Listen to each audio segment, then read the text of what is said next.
प्यारे प्यारे दोस्तों, नमस्कार। स्वागत है आप सभी का मेरे YouTube चैनल में। और आज हम लोग बिहार बोर्ड के कक्षा 7 की पाठ्य पुस्तक को पढ़ेंगे। ये हमारा चैप्टर 9 है और विषय विज्ञान है।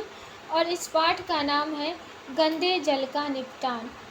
गोलू हमेशा की तरह अपने दोस्तों उत्पल, सम्मी, रवि के साथ स्कूल जा रहा था। रास्ते में अचानक उसका पैर केले के छिलके पर पड़ा और वह सड़क किनारे बह रही नाली में गिर गया। उसके सारे कपड़े गंदे हो गए। वह रोते हुए कहने लगा, कैसे कैसे लोग हैं जो सड़क पर कचरा फेंक देते हैं। उदास मन से वह वापस घर लौट गया। घर पर उसने अपने शरीर एवं कपड़े की सफाई की। दूसरे दिन वह स्कूल गया और अपने शिक्षक से कल की घटना के बारे में बताया। शिक्षक ने उसे सहानुभूति जताते हुए कहा कि यह बात सच है कि हम अपना घर काफ़ी पैसा खर्च करके बनाते हैं, परंतु उस घर के गंदे जल एवं कचरा के निपटान का कुछ विचार नहीं करते। यह एक गंभीर समस्या है। इसके लिए हमें खुद जागरूक होना होगा एवं इसके प्रबंधन के उपाय करने होंगे। बच्चों से बात करते हुए शिक्षक महोदय ने कहा कि गंदे जल के निपटान के बारे में जानने से पहले हमें यह जान लेना चाहिए कि हम जल का उपयोग कहाँ कहाँ करते हैं और इसमें क्या क्या गंदगियाँ मिल जाती हैं। अब बताइए कि आपके विद्यालय के गंदा जल का निकासी किस प्रकार होती है। झाग से भरपूर तेल मिश्रित काले भूरे रंग का जल जो बर्तन धोने की जगह शौचालय, दुकान, होटल, लॉन्ड्री आदि से नालियों में जाता है, वह अपशिष्ट जल कहलाता है। क्या आपने कभी सोचा है कि अपशिष्ट जल कहाँ जाता है और इसका क्या होता है? जल की सफाई करने की प्रक्रिया में जल के उपयोग से पहले हमें उसमें से प्रदूषकों को अलग करना होगा। अपशिष्ट जल के उपचार की यह प्रक्रिया सामान्य रूप से वहित मल जल उपचार कहलाता है। क्या आप जानते हैं विश्व जल दिवस 22 मार्च 2005 को संयुक्त राष्ट्र संघ ने 2005 से 2015 की अवधि को जीवन जीने के लिए जल पर कार्य करने के लिए अंतर्राष्ट्रीय दशक के रूप में घोषित किया है। वहित मल क्या है? वहित मल घरों, स्कूलों, होटलों, अस्पतालों, उद्योगों, कार्यालयों और अन्य उपयोगों के बाद बहने वाला वाहित अपशिष्ट जल होता है। इसमें वर्षा जल भी शामिल होता है जो तेज वर्षा के समय गलियों में बहता है। सड़कों और छातों के बहकर आने वाला वर्षा जल अपने साथ हानिकारक पदार्थों को ले आता है। वहित मल द्रव रूपी अपशिष्ट होता है। इसमें अधिकांश जल होता है जिसमें घुले हुए और निलंबित अपद्रव्य होते हैं। ये अपद्रव्य संदूषक कहलाते हैं। क्रियाकलाप 2। अपने घर के आसपास, विद्यालय या सड़क पर किसी खुले नाले को देखिए और उसमें बहने वाले जल का निरीक्षण कीजिए। अवैध जल के रंग, गंध और किसी अन्य अवलोकन को नोट कीजिए। अपने मित्रों, माता पिता, शिक्षक शिक्षिका से चर्चा कीजिए और निम्नलिखित तालिका को लिखिए। कूड़ा करकट का उत्पत्ति स्थल और संदूषक पदार्थ कहा जाता है। अब हम कह सकते हैं कि वहित मल एक जटिल मिश्रण होता है जिसमें निलंबित ठोस, कार्बनिक और अकार्बनिक अशुद्धियाँ, पोषक तत्व, मृत जीवी और रोगवाहक जीवाणु और अन्य सूक्ष्म जीव होते हैं। इन अशुद्धियों के कुछ सामान्य उदाहरण इस प्रकार हैं। कार्बनिक अशुद्धियाँ: मानव मल मूत्र, जैविक अपशिष्ट पदार्थ, तेल, फल और सब्जी का कचरा आदि। अकार्बनिक अशुद्धियाँ: नाइट्रेट, फॉस्फेट, धातुएं आदि। जीवाणु: हैजा और टाइफाइड आदि रोग उत्पन्न करने वाले। अन्य सूक्ष्म जीव: पेचिश आदि रोग उत्पन्न करने वाले।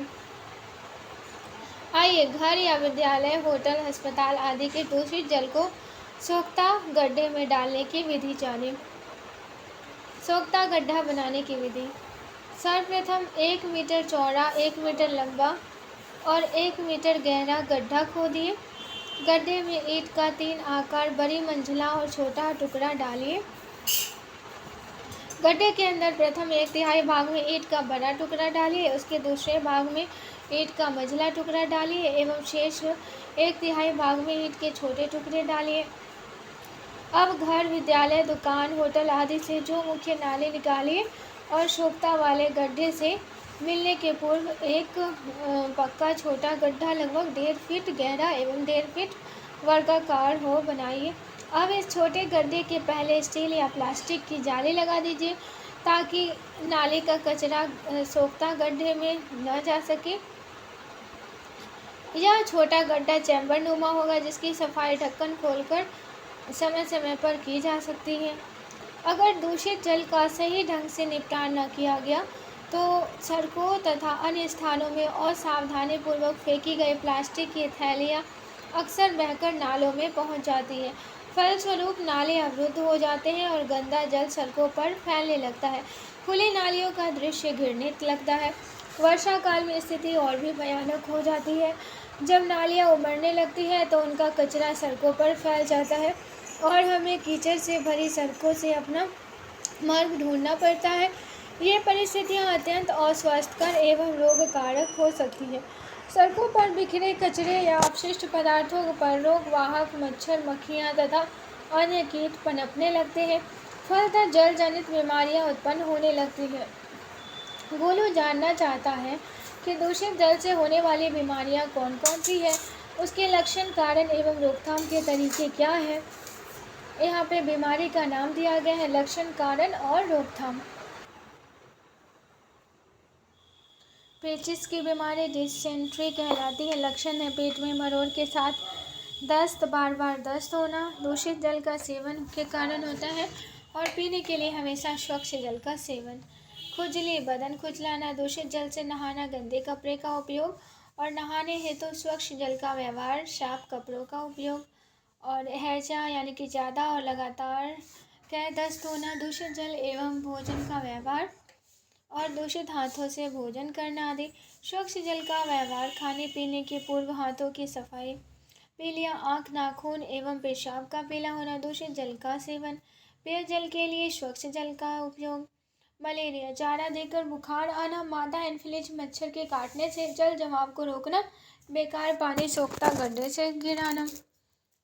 मेनिंजाइटिस, बुखार लगना, दूषित जल का सेवन और पॉलीथीन से नाला जाम ना होने देना और नाले के पानी द्वारा खेतों की सिंचाई करना। यहाँ पे क्रियाकलाप 4 दिया गया है। अपने साथियों से चर्चा करके दूषित जल के होने वाले बीमारियों की सूची बनाइए। उपयुक्त जल जनित रोगों का कारण दूषित जल है। इसके अलावा अनुपचारित मानव बल भी एक प्रमुख कारक है। उपयुक्त जल जनित रोगों का कारण दूषित जल है। इसके कारण अनुपचारित मानव मल भी एक प्रमुख कारक है। आज हमारी जनसंख्या का एक बड़ा भाग खुले स्थानों, नदी के किनारे, रेल की पटरियों, खेतों और अनेक बार सीधे जल स्रोतों से में ही मल त्याग करता है। अतः अनुपचारित मानव मल जल जनित रोगों का सबसे सुगम पथ माना जाता है। क्या आप जानते हैं हर दिन दुनिया भर के पानी में 20 लाख टन सीवेज, औद्योगिक और कृषि कचरा डाला जाता है। क्या आप जानते हैं दुनिया भर में 20 लाख टन सीवेज, औद्योगिक और कृषि कचरा डाला जाता है।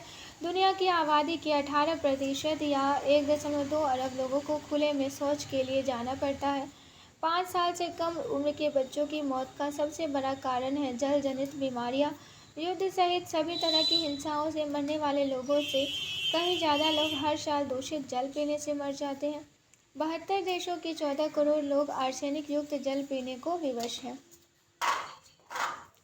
मानव मल निपटान की वैकल्पिक व्यवस्था। आजकल सरकार, स्वयंसेवी संस्थाओं द्वारा कम लागत के मानव मल निपटान तंत्रों को बढ़ावा दिया जा रहा है। इसके लिए सेप्टिक टैंक, रासायनिक शौचालय, मोबाइल शौचालय, गाड़ी में चलित शौचालय, कंपोस्ट पिट आदि बनाए जा रहे हैं। सेप्टिक टैंक उन स्थानों के लिए उपयुक्त हैं जहां मल वाहन की व्यवस्था नहीं है, जैसे अस्पताल, अलग अलग बने भवन तथा 4 से 5 घरों के समूह। कुछ संगठन मानव अवशिष्ट के स्वच्छतापूर्वक निपटान की सुविधा प्रदान कर रहे हैं। इन शौचालयों से मल बंद नालियों से होता हुआ बायोगैस संयंत्र में चला जाता है। उत्पन्न होने वाले बायोगैस का उपयोग ऊर्जा के स्रोत के रूप में किया जाता है। क्रियाकलाप 5, आप अपने गांव, पंचायत या मोहल्ले में बने बायोगैस संयंत्र का अवलोकन, निरीक्षण कर अपने सहपाठियों से विद्यालय में चर्चा कीजिए एवं अपने घर में भी बायोगैस संयंत्र लगवाने हेतु घर के लोगों को प्रेरित कीजिए। सलमा जानना चाहती है कि क्या चापाकल या कुएं के चारों ओर दूषित जल जमाव से उनका जल स्वच्छ है। इस संबंध में शिक्षक महोदय से बताया कि पेयजल स्रोत के आसपास जल जमाव होने से पेयजल स्वच्छ नहीं रह पाता बल्कि दूषित हो जाता है। दूषित जल जमीन से घिसकर भूमिगत पेयजल में मिलकर उसे भी दूषित कर देता है। आप प्रत्येक छात्र छात्रा वाहितमल नालों के चारों ओर के एक एक वृक्ष लगाइए। ये वृक्ष समस्त अतिरिक्त अपशिष्ट जल को अवशोषित कर लेते हैं और वायुमंडल को शुद्ध रखने में मदद करते हैं। कस्बों में अक्सर सेप्टिक शौचालय टंकी बनाई जाती है, जिसके अंतिम खाने के ऊपरी भाग से पाइप द्वारा जल सॉक पिट में ले जाया जाता है। इस प्रकार की टंकी बड़ी, गहरी और पक्की बनाई जाती है और इसे अच्छी तरह से मजबूत ढक्कन से ढक दिया जाता है। बहुत लंबे समय में इस टंकी में मल भर जाने पर इसे खाली करवाना होता है। इन दोनों प्रकारों की शौचालय की टंकियों से पेयजल का स्रोत कम से कम 20 से 30 फीट की दूरी पर लगाया जाना चाहिए, क्योंकि इन टंकियों से अंदर घुसकर हमारे जल स्रोतों को संदूषित कर सकता है और हम ऐसा दूषित जल पीने से विभिन्न प्रकार की बीमारियों के शिकार हो सकते हैं। कस्बे एवं बड़े शहरों में बसने योग्य भूमि की कमी होती है। वहाँ इस प्रकार की एवं अधिक संख्या में शौचालयों की टंकी एवं शॉक पिट बनाना संभव नहीं होता। इन बड़े शहरों में मानव मल एवं गंदा जल बड़ी बड़ी भूगर्भ नालियों द्वारा घरों से एकत्रित कर संप हाउसों तक ले जाया जाता है। संप हाउसों में यह जल उपचार संयंत्रों में ले जाकर उसे उपचारित किया जाता है। उपचारित जल का उपयोग फसलों की सिंचाई एवं उद्योगों में किया जाता है। शेष जल को नदियों में गिरा दिया जाता है। क्या आप जानते हैं कि हमारे राज्य एवं देश के बड़े बड़े शहरों में इस प्रकार की प्रणालियाँ हैं? कुछ बड़े शहरों में वर्षा जल निपटान के लिए अलग से भूगर्भ नालियाँ बनाई जाती हैं। वर्तमान समय में वर्षा जल संचयन एवं पुनः प्रयोग के प्रयास किए जा रहे हैं। आइए हम बड़े शहरों के मल वहित जल निपटान की व्यवस्था के संबंध में जानने का प्रयास करते हैं। अपने प्रदेश में गंदे जल के निपटान की स्थिति। पटना में राजेंद्र नगर एवं कंकड़बाग के कुछ भागों में शौचालय से निकलने वाले वहित मल के लिए निकास प्रणाली है। शेष अन्य जगहों में वहित मल एवं अन्य गंदे जल के निपटान के लिए एक ही जल निकास प्रणाली है। पटना में गंदे जल के निकास के लिए 3 प्रकार का नाला है। पहला पक्का नाला, दूसरा कच्चा नाला एवं तीसरा भूगर्भ नाला है। भूगर्भ नालों में जगह जगह पर है मेन होल होते हैं जो ढक